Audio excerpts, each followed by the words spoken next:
I'll tell you a little bit about my journey. I've been a Sandler trainer for about a decade in the glorious state of Indiana. It's very exotic here. I don't know if you have ever visited the Hoosier state, but working with sales teams for a number of years, I started to see that we were helping them, right? Like if any of you on here are, I know there are many of you on here who are Sandler clients, that you're able to see growth. You're able to see top line growth for sure. You bring in more business, but I sit down and talk to our clients.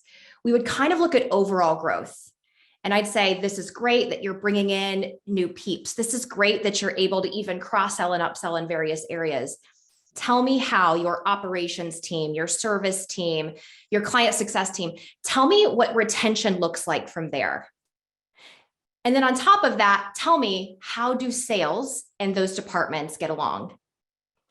Here's what I learned along my journeys, y'all. First of all, that it was kind of like for clients, like helping them fill a bucket that was full of holes. So they're filling it, but the water's coming out just as quickly as it comes in. And that was showing misalignment in their sales and their service teams. The other thing that I realized, I will never forget the first time I ever trained internationally, terrified, Indiana girl going to Amsterdam to teach a team. And I was working with applications engineers. We were specifically working on client success. How do we deal with difficult people? How do we communicate more effectively? And I asked this group, hey, does the sales team ever overpromise on your behalf? And here's what I learned. Number one, there are a lot of curse words that translate flawlessly into the English language. That was like number one, never forget that.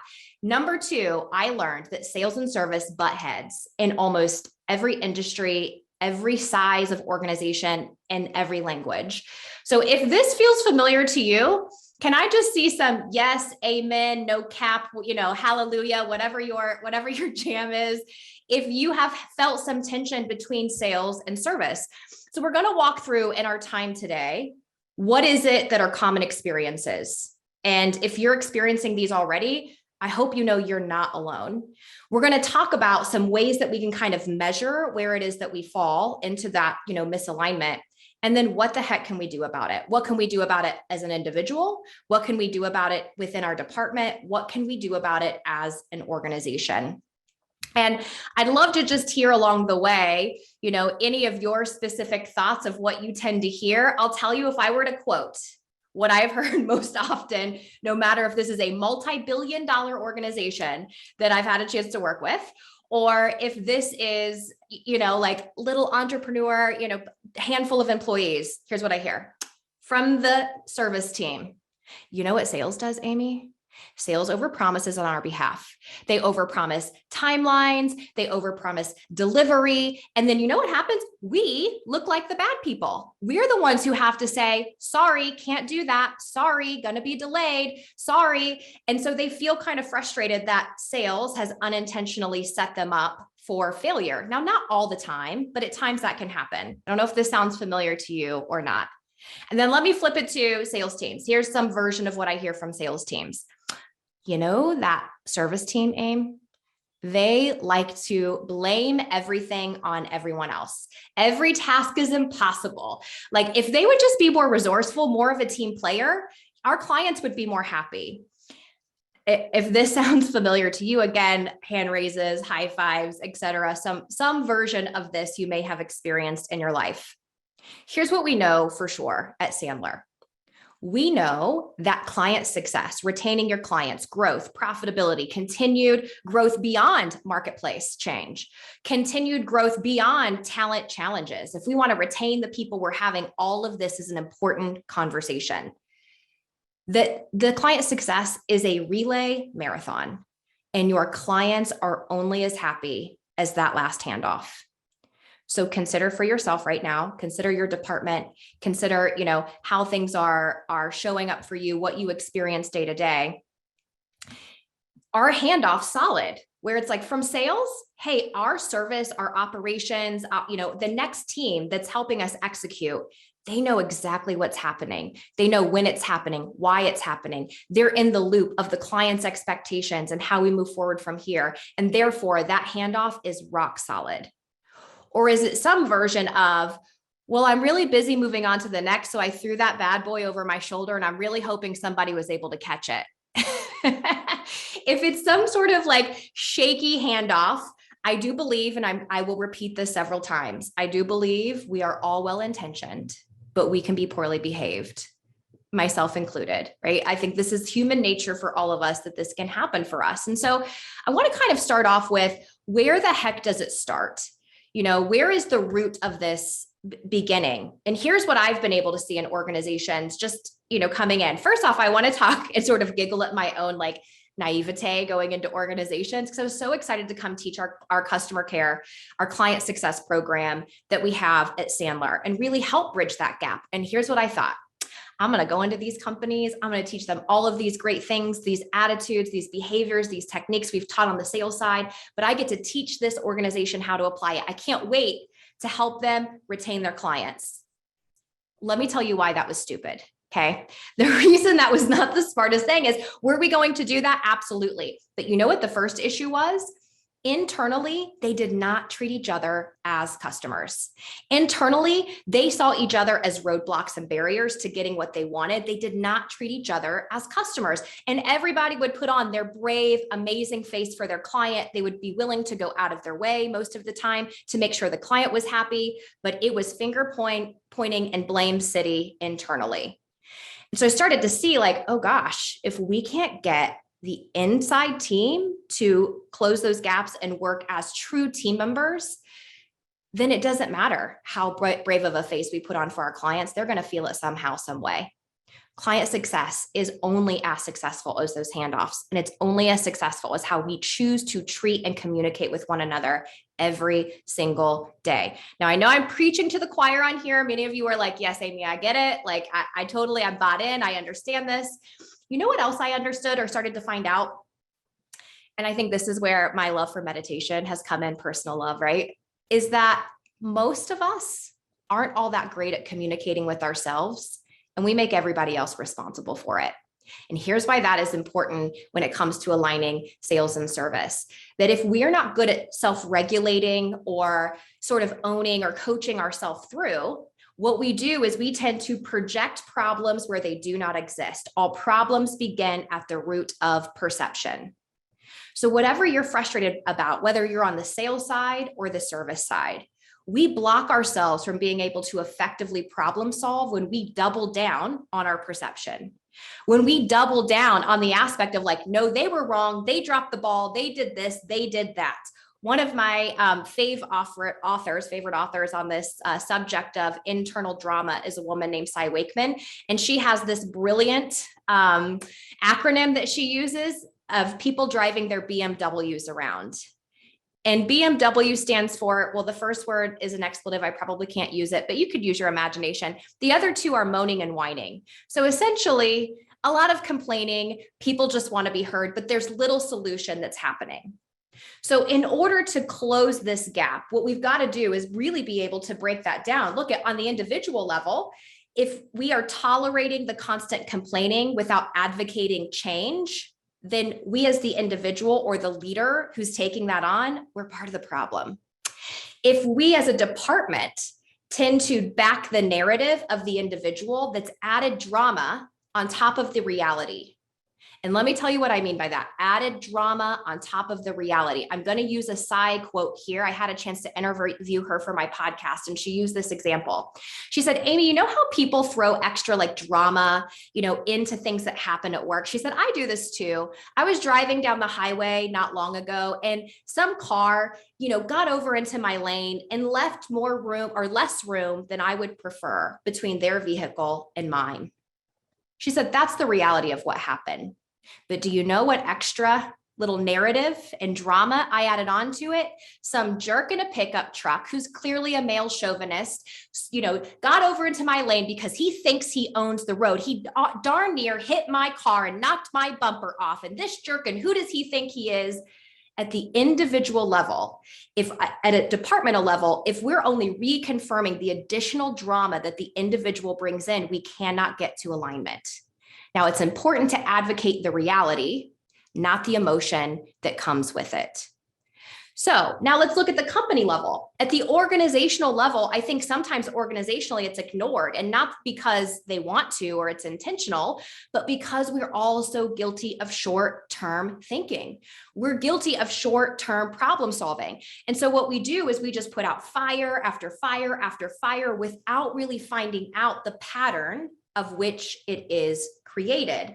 And so if we're not helping close the gap, if all we're doing is trying to just work on that short term. Here's a question I often ask myself when I'm making decisions or problem solving. Am I making a short-term decision? Am I going to solve something in the short term, but this is going to have long-term consequences? What might that look like? If I band-aid this problem right now with this client, with this prospect, with this team member, what are the long-term consequences of that? So the root of infighting isn't just the departments can't get along because we're obviously different individuals. We all know that. It takes different humans on the planet to love and thrive and feel motivated in sales, different hardwiring than the people who love and thrive and feel motivated in how they're helping, right? And problem solving for other folks. So certainly keeping that in mind. Now, I'd love to hear, I have got the chat up so I can see some stuff coming through here, but taking the temperature of alignment and which one sticks out most to you of what you've experienced. Okay, number one. This is sort of your yes or no that to keep in mind for you. Do your departments treat each other as internal customers or roadblocks? Pop it in the chat. Internal customers, roadblocks. Internal customers means, hey, I know that we either all win together or we all lose together. There is no in between. So I'm going to lean in with empathy. If I don't get something I think I need or want from someone else, instead of driving my BMW around, I'm going to say, gosh, are they okay? Do they need some help? Did I provide clear communication? If I still don't get what I need or want from that person, how can I ensure they get the coaching they need in order to become more effective? I see a lot of roadblocks in there. It's not uncommon. It's certainly not uncommon, but we can begin to change that at our level by the way we're willing to see it. So if you've watched any video I've ever done, like in the past, there's a saying that I repeat ad nauseum, like I ad nauseum to myself, you guys, it is that the eyes see what the brain believes. I don't think the importance can be overstated that what we think to be true in here, we will see in the world around us. So if we are frustrated with other departments, I'm not asking you to not feel that frustration, but I am encouraging you to be willing to see it differently. Because our willingness to shift our judgment about that can actually change what our eyes are able to see. So the example you've all heard so many times is that new car example, right? You buy a new car, you love it, you drive it around, and you start to see that car everywhere. Now, I know there's some, I've used that example in some countries and they're like, Amy, we all drive like small black Mini Cooper. So we all drive the same car, okay? But if you've ever had that happen, I've said this to myself, right? Nobody had this car until I bought it, and now they're everywhere. Lies. It is not true. It's not true. Hannah has a white Mini Cooper. Okay, Hannah, I see. It's not true. The truth is they were there all along. You were passing it every single day, left and right, but your brain picks up evidence of which it finds to be important. So the minute you buy that car and you forked out that money, you've got that payment every month you're going to be making, it becomes pretty important to that brain. And like magic, the barriers come off and you begin to see them everywhere. So I see what the brain believes. If you have told yourself these people are difficult, they don't know what they're doing, they're incompetent, etc., maybe you feel like you have the reality to back it, or maybe we're adding the emotional component on top of it that's clouding our vision. If we're willing to see it differently, is it true there may be evidence of their competence right in front of us and we are unwilling to see it? So a challenge for everybody who is on here. Can we see it differently? Therefore, we can experience it differently. Do you have a culture of loud ownership or quiet blame? Loud ownership sounds something like this. Hey, I'm really sorry about that. We're going to get that taken care of. I'm so sorry we dropped the ball. I'm so sorry we overpromised that. We talk on behalf of the organization and take responsibility instead of let me quietly throw a colleague or a department under the bus. Oh, well, sales hasn't gotten that to me yet. Oh, well, service should have followed up with you 3 days ago. This quiet blame is leading with our ego. And I can tell you, I mean, I know all y'all know this already, but you can either serve the ego or you can serve the greater good, but you can't do both. The greater good is we all win together or we all lose together. The ego is let me keep myself protected and everybody else is at the mercy of that. So my encouragement would be, how can you live ownership loudly, even if no one else is willing to? Even if no one else is willing to, really had to become, I'm so grateful for great coaches in the Sandler network. My mentor, Tim Roberts over the years, who has taught me the ability and the power of reframing. I had to reframe my own brain around blame. Blame isn't bad unless we give it that definition. Blame is just something somebody else does to make themselves feel better, but it doesn't mean I have to carry the weight. Ownership is empowering. Ownership means I have a choice and I am not the victim to this situation around me. I don't mean victim in a true victim sense. I mean victim in how the scenario of communication is playing out around us. Okay, next question. Are managers running interference with departmental drama or discourse? Now listen, I get this is a part of being a leader. I totally get it. But if you're spending a large amount of your time, large being 40%, 50%, 60%, putting out fires for other people, you know what we might accidentally be doing? Creating learned helplessness. And not only that, creating the self-fulfilling prophecy loop where it's just same story, different day, same story, different day. And it's because that short-term versus long-term, we're putting the Band-Aid on. What do we need to solve today? Okay, I got it. I'll take care of it. And we burn ourselves out from that. If you're familiar, I don't know if you're familiar with Karpman's drama triangle. It's Karpman, Karpman, by the way, not Cartman, like the weird character from South Park, but Karpman's drama triangle. There's 3 spots: victim, rescuer, persecutor. Victim says, this isn't fair. I'm doing everything I can. My hands are tied behind my back. Persecutor says, you guys are idiots. HR doesn't like that, by the way, but they basically say, this is your fault. You dropped the ball. You need to make it right. The rescuer says, let me fix that for everybody and make it better. And oftentimes that's where leaders fall. They fall into rescuer mode because it feels like the best thing to do in that moment, but they create that learned helplessness. And you know what happens? We tend to get frustrated at our team that they're not solving the problems themselves, that they come to you with every problem. And it's kind of like we have tied our kid's shoe and now they're in the 4th grade and we're mad that they don't know how to tie their own shoe. We have rendered them helpless by over-serving them. And so managers, if there is this departmental drama and discourse, I have some suggestions of what you can do to help bring it together, still leading the charge, of course, but ensuring that the valuable lessons are being learned along the way. And then this one, do your sales and service teams or operations teams, whatever the setup of your organization look like, do they have an in-depth understanding of each other's role? Have you done any sort of like cross-training, sit with this person, day in the life? What does their day-to-day look like? Because here's what I think is human nature. We have a 100,000-foot view, and we believe that that means we are an expert in their world. And we know exactly what it should be, how they could be doing it differently. But the truth is we don't have the 6-inch view. And so we've got a lot of opinions, but not a lot of facts and data to back it up. We got a lot of they should be, they could be, they ought to, but we don't truly know what their day-to-day looks like.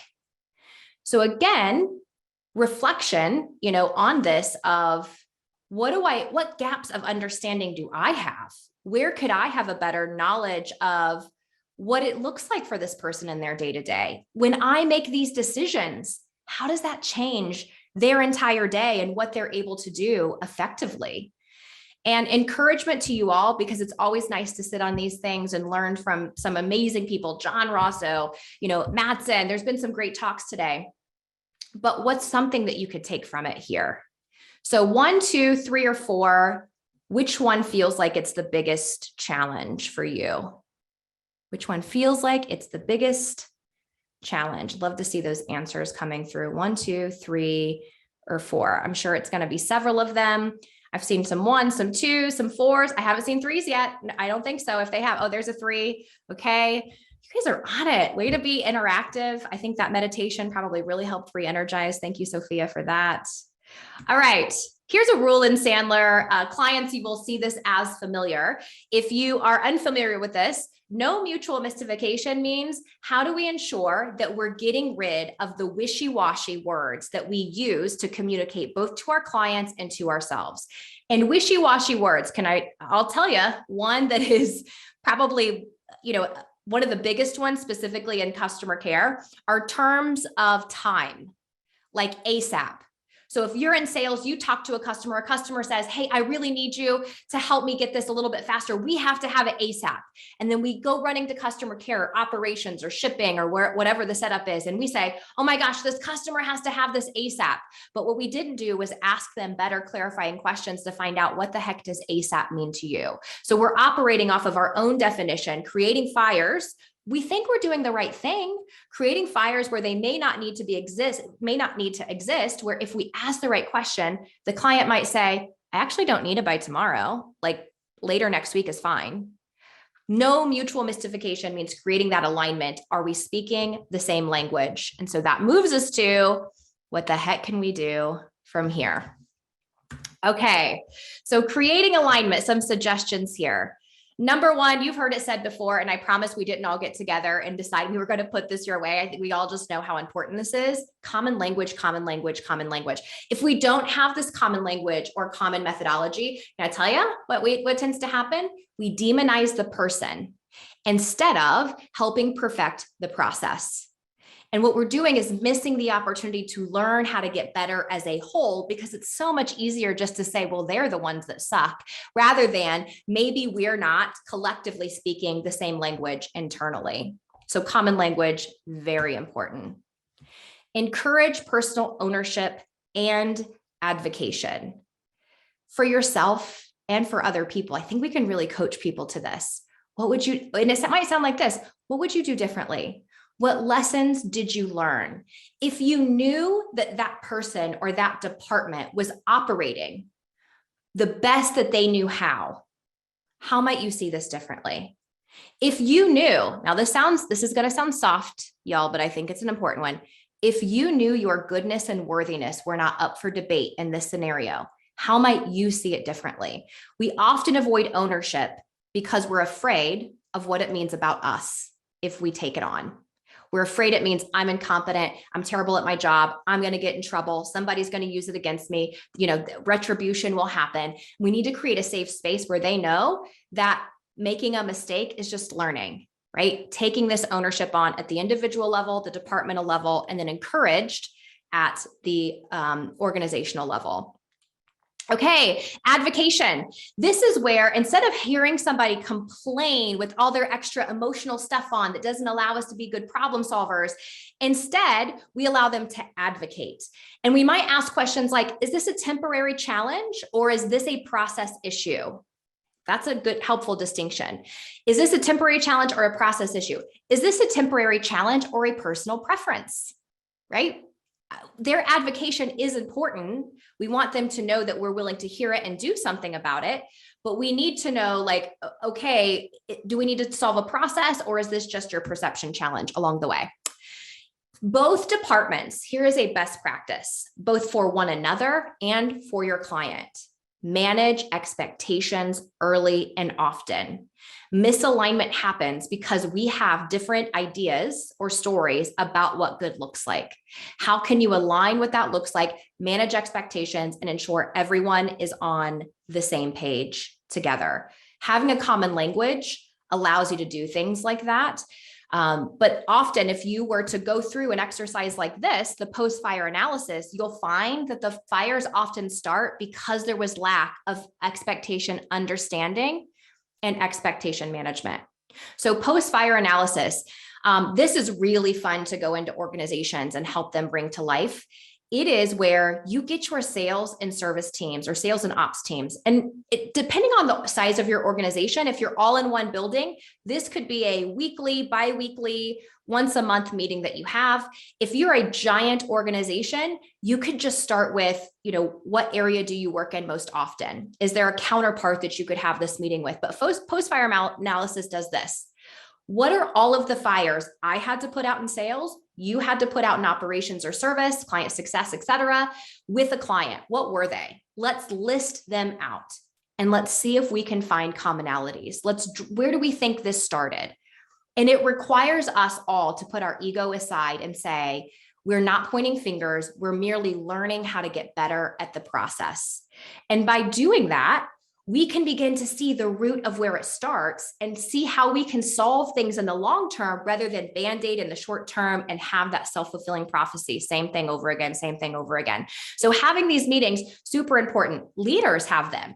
What do we do? Where could our team get better? Where do we need to manage expectations?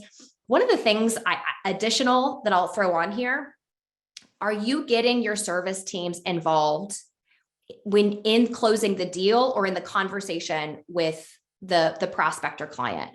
Because they'll be able to accurately paint the picture. They should be the ones painting the picture of what does it look like to do business with us? What are the expectations? What are the timelines? Right now, everybody is so overwhelmed with, having difficulty getting product in on time. Their timeframes are 6 months, a year, 2 years. They can't even give a client a number. Are we getting our people in to help us ensure that we are under promising and over delivering? Sales peeps who are on here, maybe one commitment you can make to yourself. I promise not to make a promise to my client or prospect without consulting with my internal team first. Because what our clients would rather hear, they would rather hear the truth than for us to tell them what we think they want to hear to close the business and then not be able to follow through. It's a big ding in the trust score from the organization. Okay, and lastly, do you have shared interest with performance-based outcomes? Does everybody understand the singular thing they're all working towards, their role of what it is, and how it positively affects them? Shared interest, by the way, this is from Project Aristotle that Google did several years ago. They talked about what do you do to have a high performance team and work really well and collaboratively together. Psychological safety was very high on the list, if not number one. The next, shared interest. Look, if we don't know we're all heading in the same direction and we're trying to serve our own good different ways, it's very hard to create alignment.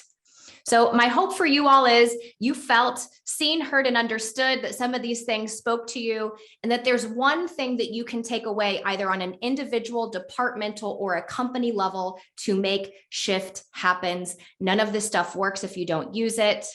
Thank you.